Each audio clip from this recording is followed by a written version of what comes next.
Hoje é o último capítulo de Tito, são 3 capítulos apenas. Eu queria que você abrisse sua Bíblia aí em Tito, é um livro bem pequenininho que fica depois de 2 Timóteo. Nós vamos meditar sobre o capítulo 3. Lembre a todos que se sujeitem aos governantes e às autoridades, sejam obedientes, estejam sempre prontos a fazer tudo o que é bom, não caluniem ninguém, sejam pacíficos, amáveis, mostrem sempre verdadeira mansidão para com todos os homens.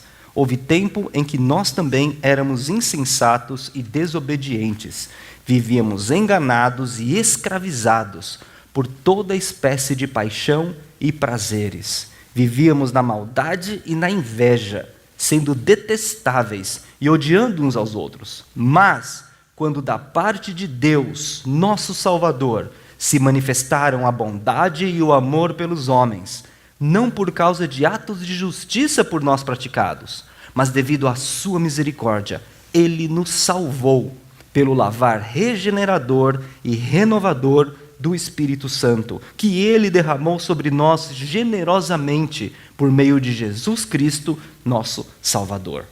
Ele o fez a fim de que, justificados por sua graça, nos tornemos seus herdeiros, tendo a esperança da vida eterna. Fiel é esta palavra, e quero que você afirme categoricamente essas coisas, para que os que creem em Deus se empenhem na prática de boas obras. Tais coisas são excelentes e úteis a todos os homens.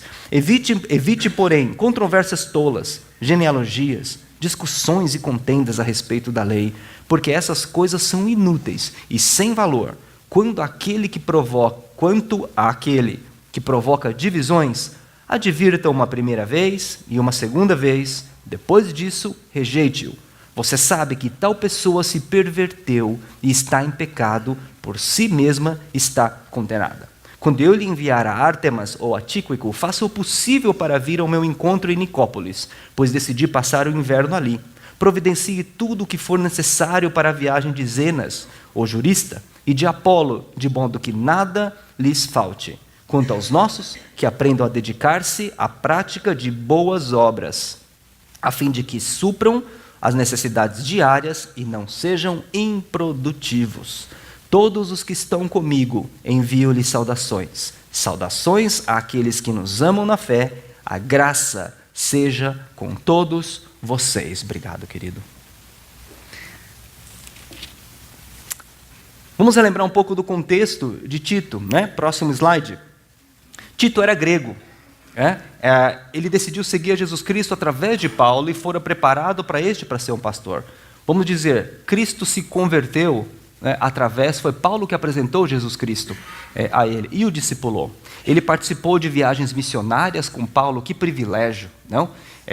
Um equivalente que eu faço, é participar de viagens missionárias com Marcos Amado. Então, assim, outra coisa, os caras sabem muito, né?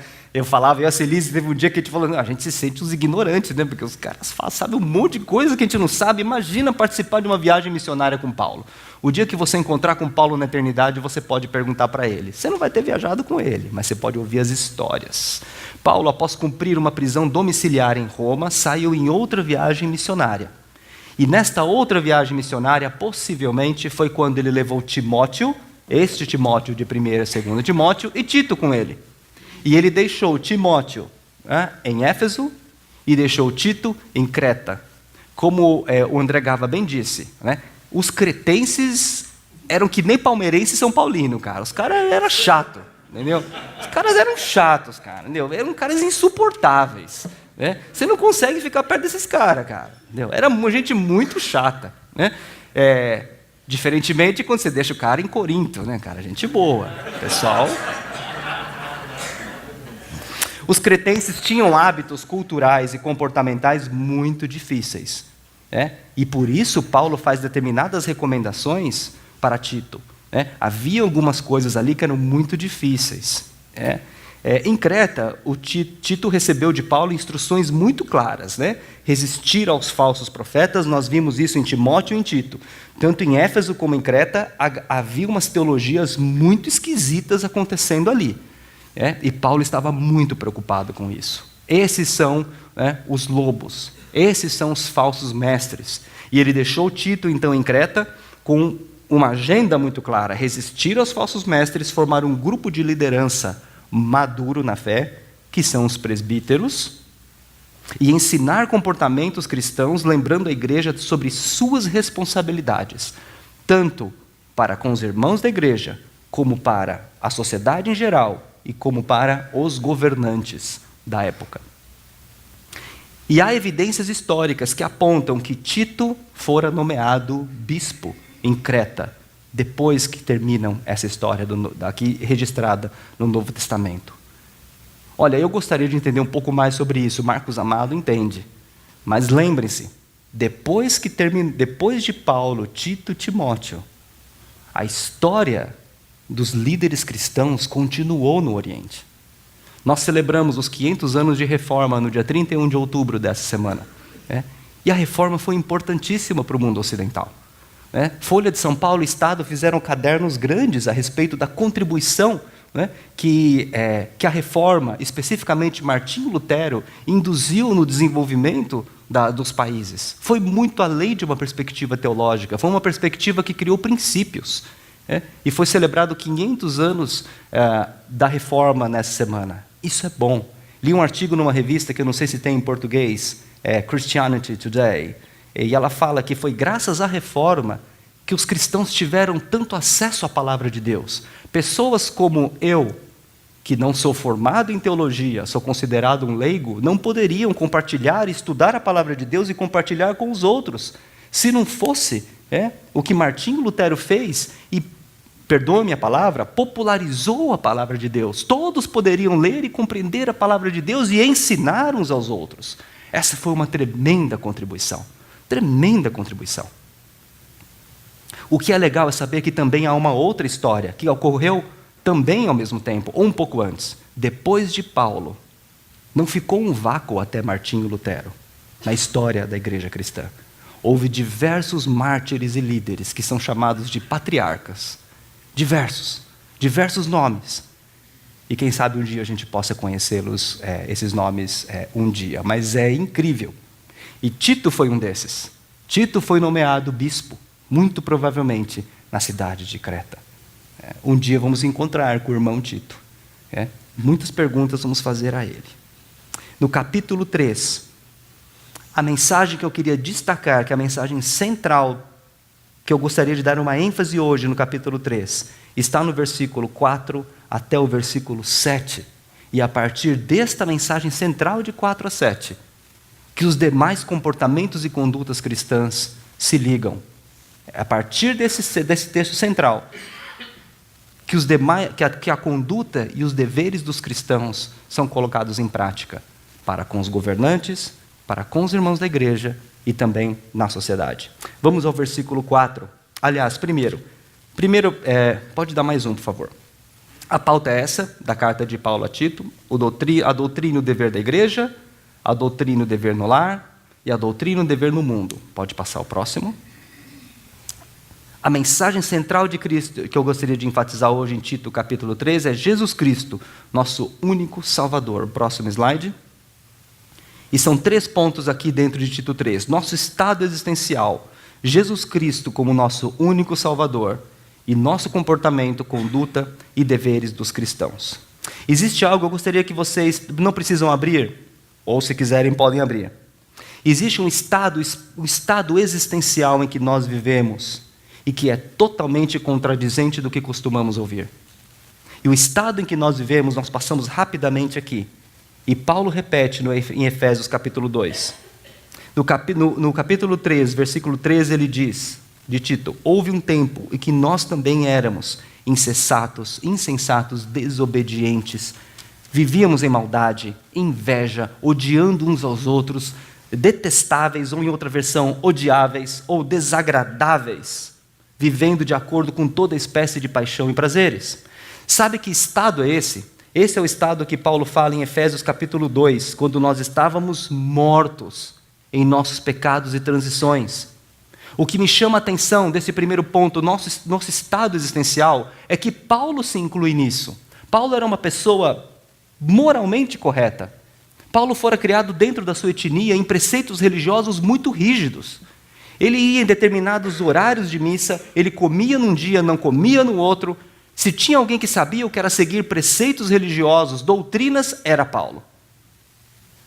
E ele fazia tudo isso para merecer a graça de Deus. A intenção dele era a melhor que podia existir. Paulo não era um maluco que vivia em depravação. Muito provavelmente, se Paulo estivesse entre nós hoje, ele não era um homem viciado em pornografia na internet. Muito provavelmente, Paulo não era aquele que se excede no alcoolismo.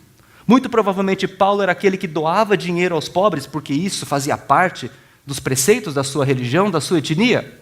Paulo era um cidadão que, muito provavelmente, qualquer governante queria aos milhares dentro do seu país.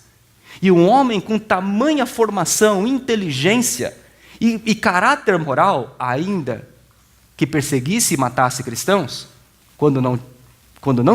ainda antes de conhecer a Cristo, era um homem honesto, era um homem que toda a sociedade gostaria de ter.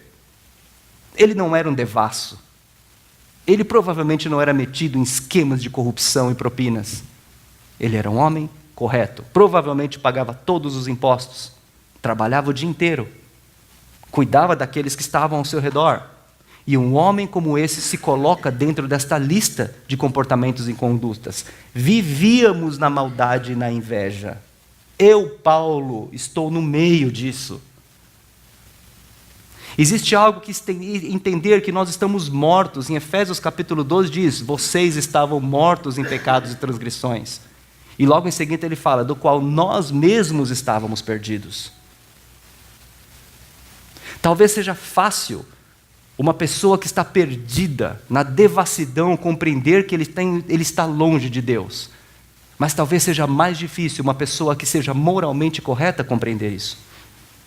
Certa vez talvez tenha compartilhado com vocês, eu fui chamado para orar por um homem mais velho do que eu, cuja família toda foi destruída porque ele se envolveu com drogas. A família toda foi destruída. Não sobrado mais nada. E me chamaram para orar com essa pessoa.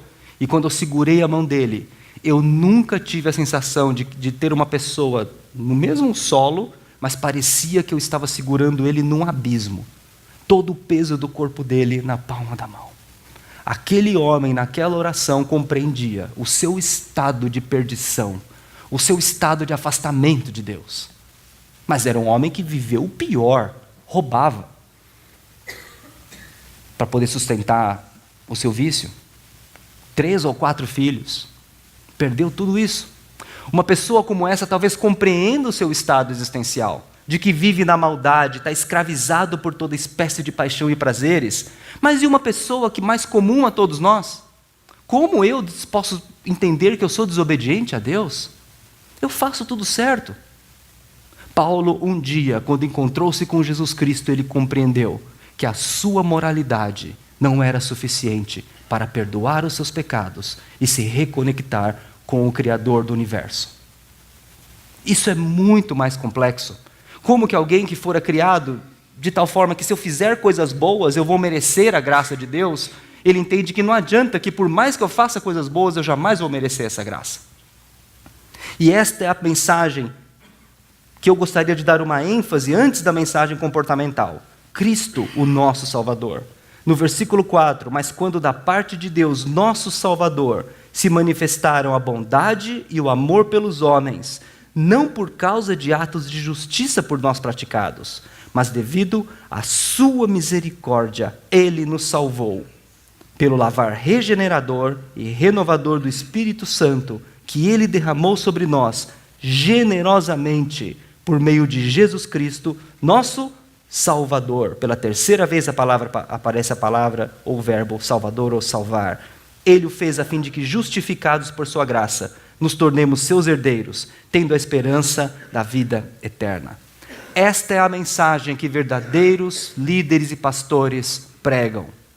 Qualquer outra mensagem que saia e que diga que se você fizer coisas boas, você ganha algo diante de Deus, não é uma mensagem que está baseada nas tradições e naquilo que Paulo nos ensinou e que Jesus Cristo veio trazer ao mundo. Nós não somos merecedores da sua graça. Ele deixa muito claro aqui, não por causa de atos de justiça por nós praticados. Eu conheci grandes filantropos durante a minha vida, pessoas que doaram recursos em volumes inimagináveis. Um deles eu falava, como que ele doa tanto dinheiro? Mas quando você senta com essas pessoas e fala sobre a graça de Deus, eles têm uma dificuldade às vezes de compreender. Porque parte do que os levam a fazer grandes ações filantrópicas, o que é importante, parte disso vem como uma forma de tentar se justificar, comprar ou compensar um lado que ele tem, que ele gostaria que não fosse desse jeito. Não há atos de justiça que possa justificar você diante de Deus. Só Jesus Cristo, somente Jesus Cristo, pode tornar você uma pessoa justificada diante de Deus.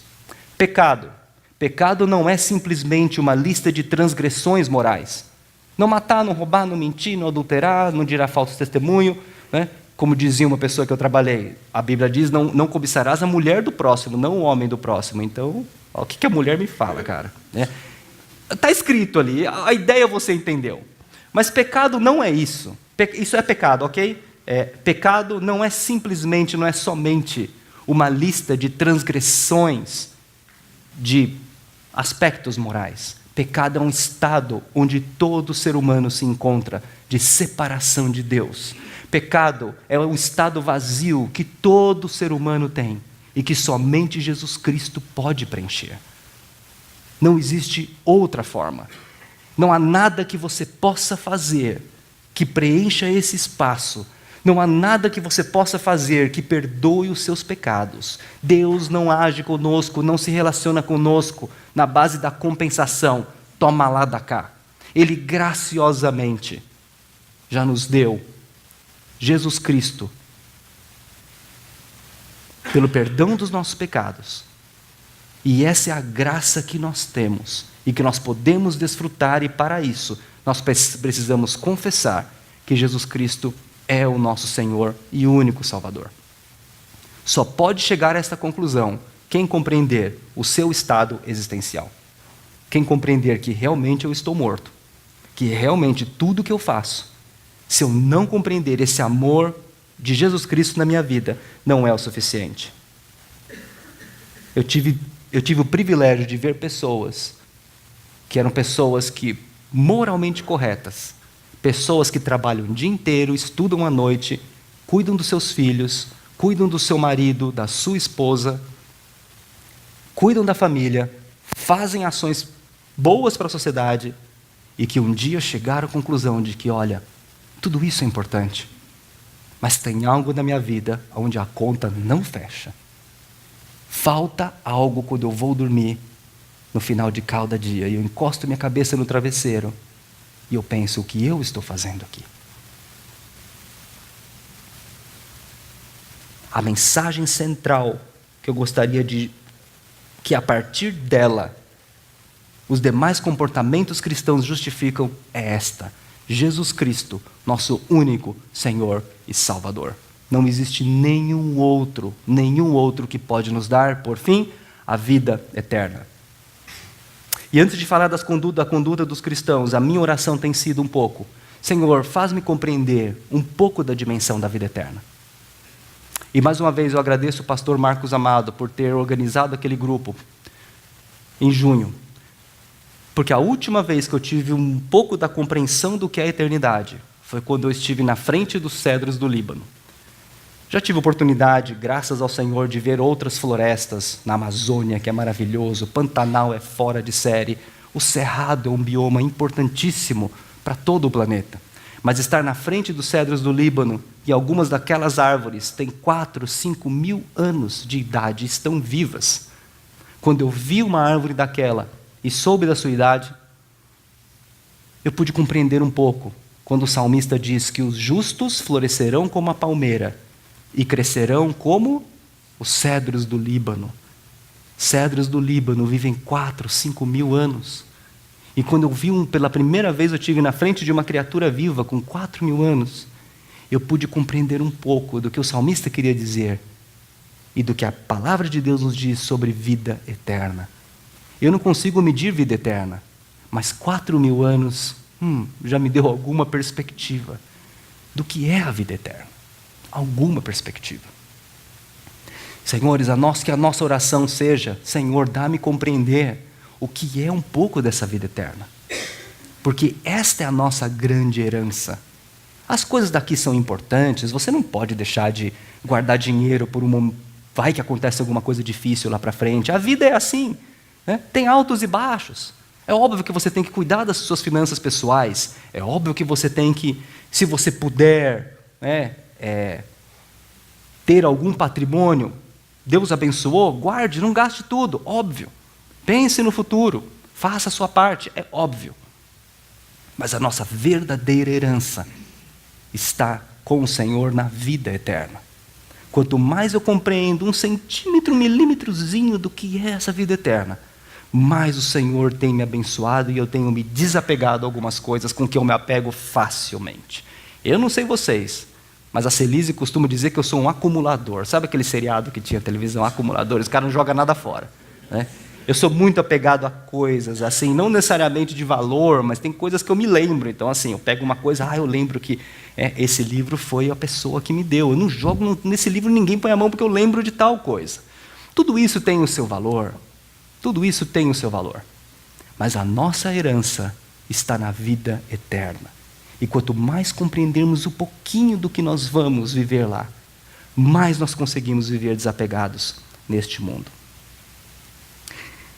A partir desta mensagem central é que nós podemos compreender melhor qual a origem e por que Paulo fala de determinados comportamentos, condutas e deveres dos cristãos. Por que nós somos salvos? Porque nós entendemos que antigamente nós vivíamos dentro da nossa maldade, pensando somente em nós mesmos, mas agora nós conseguimos compreender que somente Cristo pode nos transformar e nosso comportamento, conduta e deveres fazem mais sentido. E o primeiro deles, Paulo começa o capítulo 3 falando de lembrar que se sujeitem a governantes e autoridades. Em 1 Timóteo, Paulo fala para orar pelos governantes. Agora Paulo fala sobre se sujeitar a eles. Repito, discípulos e discípulas de cristãos, discípulos e discípulas de Jesus Cristo, não ficam replicando nas redes sociais mensagens de ódio aos governantes. Até mesmo que sejam piadas. Discípulos e discípulas de Cristo não se comportam desse jeito. Isso não significa respeitar governantes. Discípulos e discípulas de Cristo oram pelas suas autoridades e se sujeitam a elas, desde que essas autoridades não estejam contra o que Deus quer das nossas vidas.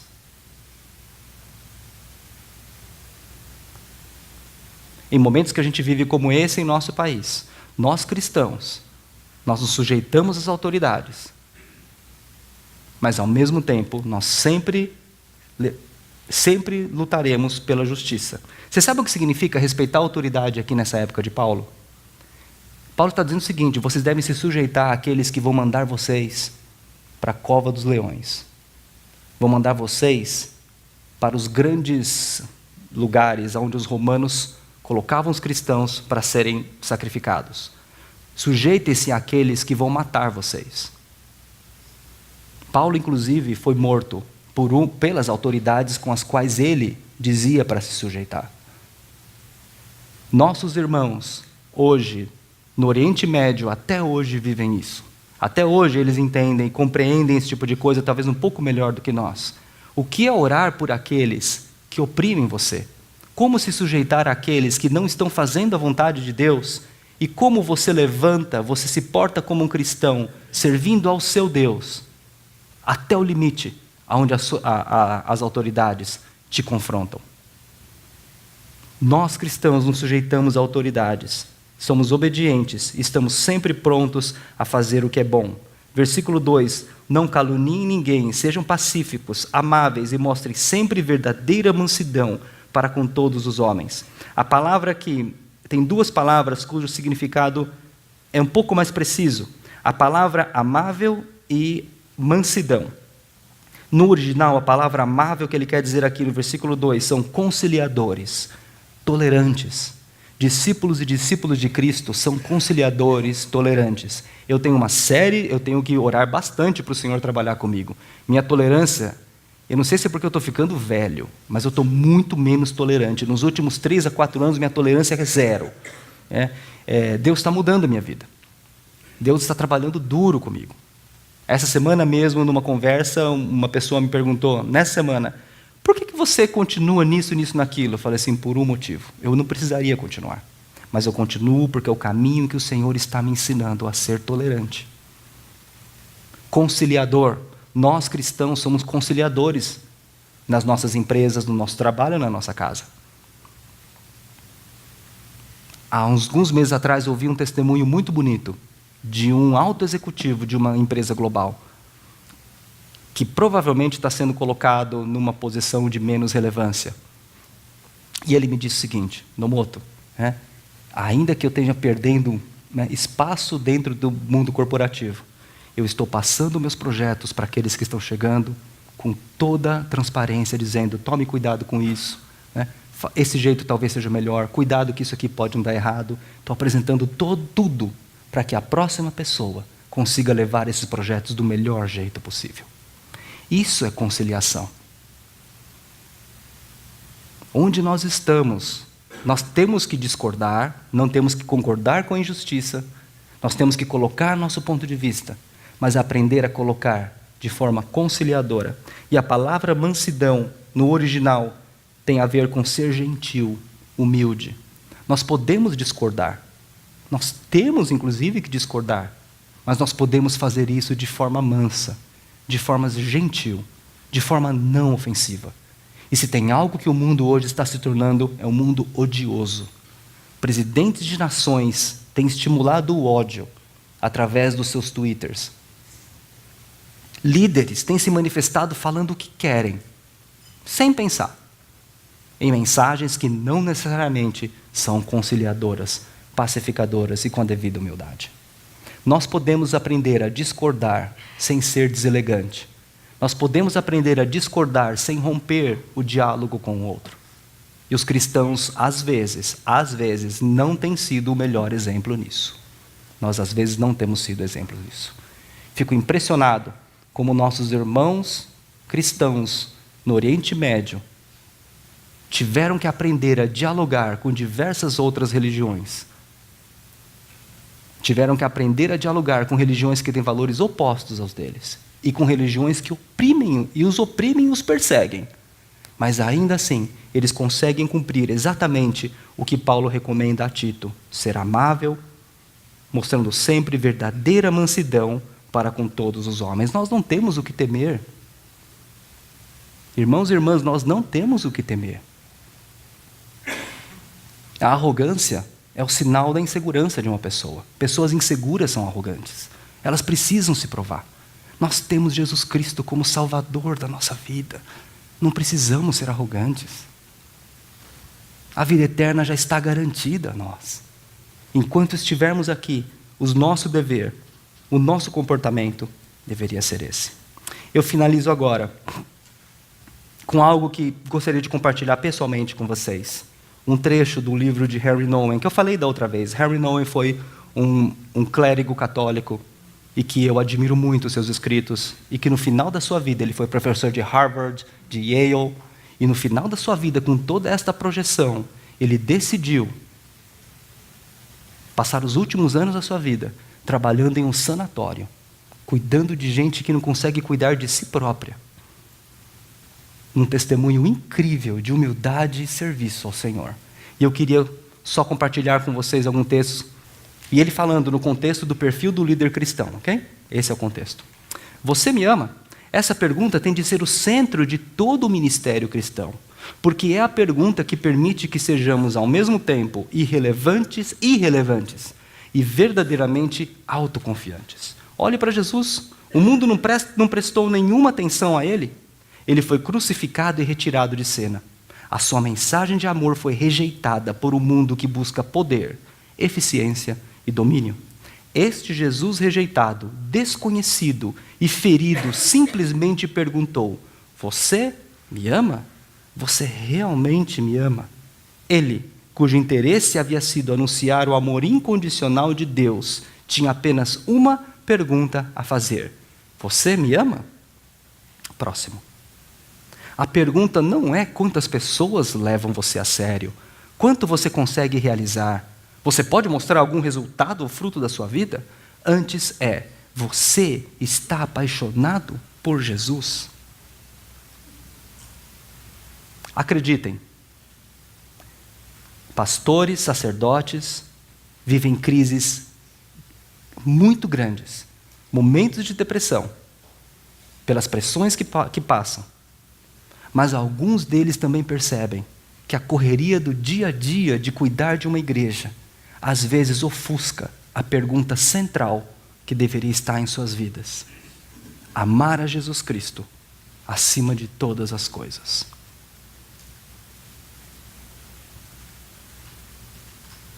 Nós vamos agora participar da Santa Ceia. Eu fecho com muita satisfação essa série das cartas pastorais. Porque no final das contas, no final do dia ou no final da vida, minutos antes de entrarmos na eternidade, o que vai ficar mesmo de concreto nas nossas vidas é o nosso amor a Jesus Cristo. Não o nosso chamado para ser relevante, mas é isso que nós vamos levar.